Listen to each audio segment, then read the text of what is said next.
حضرت سیدنا مقداد رضی اللہ تعالیٰ عنہ ایک معروف صحابی ہیں، ان کی زوجہ بھی صحابیہ ہیں، ان کا نام ہے حضرت دباعہ بنت زبیر رضی اللہ تعالیٰ عنہ۔ کہتی ہیں گھر میں غربت تھی تو میرے شوہر ایک دن جنت البقیع کی طرف گئے ہوئے تھے تو ایک بل کے پاس وہ بیٹھے تھے، چوہے کی بل نہیں ہوتی، کہتے ہیں وہ ایک بل کے پاس بیٹھے ہوئے تھے تو چوہا اندر گیا بل میں، اور جب واپس آیا تو ایک دینار لے کے آ گیا، پھر اندر گیا، یعنی ان لوگوں کو بلوں سے دینار ملتے تھے، ہمارے سارے پیسے ویسے بلوں میں چلے جاتے، اندر گیا اور ایک دینار لے کے آ گیا، پھر گیا تو پھر ایک دینار لے کے آ گیا، کہتے ہیں وہ 70 دفعہ گیا چوہا اندر۔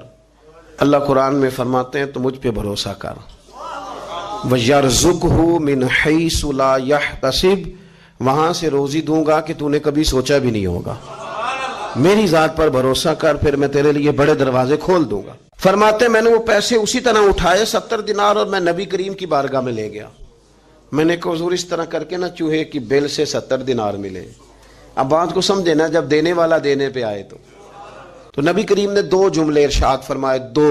پہلے حضور نے یہ پوچھا، فرمانے لگے کہ چوہا خود لے کے آیا، آپ نے بل کے اندر ہاتھ تو نہیں ڈالا؟ عرض کی حضور نہیں، میں نے نہیں ہاتھ ڈالا، وہ خود ہی لے کے آتا رہا۔ تو 2 جملے کریم نے فرمائے، حضور فرمانے لگے یہ تو لے جا، اللہ تجھے برکت عطا فرمائے۔ 70 دینار کو بہت بڑی خطیر رقم نہیں تھی، لیکن فرمایا تو لے جا، اللہ تجھے برکت دے۔ آپ کی زوجہ حضرت دباعہ بنت زبیر کہتی ہیں کہ 70 دینار اور دعا نبی پاک کی، تو فرماتی ہیں پھر میں نے اپنے گھر کے اندر نہ بوریوں میں چاندی بھر کے رکھی ہوئی تھی، پھر بھی مال ختم نہیں ہوتا تھا۔ تو دعا کی اہمیت کا انکار لوگ کس طرح کرتے؟ میرے رسول کریم علیہ السلام کی یہ حدیث ہے، میرا دل کرتا میں اس حدیث کو روز لوگوں کو سنایا کروں، روز سناؤں۔ امام جلال الدین سیوطی نے لکھی ہے، اللہ کے رسول ایک دن فرمانے لگے، فتح مکہ کے بعد حضور آئے تو مسجد بھری ہوئی تھی، پہلے چند لوگ ہوتے تھے، اب فتح مکہ کے بعد بھر گئی مسجد۔ حضور تشریف لائے تو صحابہ اٹھ کے کھڑے ہو گئے، حضور نے شان و شوکت دیکھی، مقام دیکھا اللہ کا دیا ہوا، تو محبوب رونے لگے۔ نماز مکمل ہوئی تو صحابہ نے عرض کی، حضور آج آپ رونے لگے نماز کے وقت، کیا ہوا؟ تو محبوب فرمانے لگے، مجھے میرے ماں باپ کی یاد آ گئی۔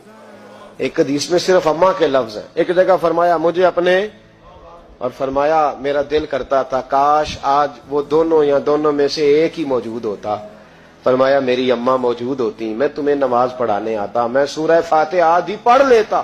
الحاوی للفتاوی میں امام سیوطی علیہ رحمہ نے لکھا ہے، فرمایا میں آدھی سورت فاتحہ پڑھ لیتا، میری اماں کو کوئی کام یاد آتا، میری ماں آمنہ حجرے کا پردہ سرکا کے کہتی بیٹا محمد میری بات تو سننا، تو نبی پاک فرماتے ہیں اللہ کی عزت کی قسم میں نماز چھوڑ دیتا، پہلے اماں کی بات سن کے آتا۔ یاد رکھو بھائیو، یاد رکھو، یہ مرتبہ ہے، یہ مقام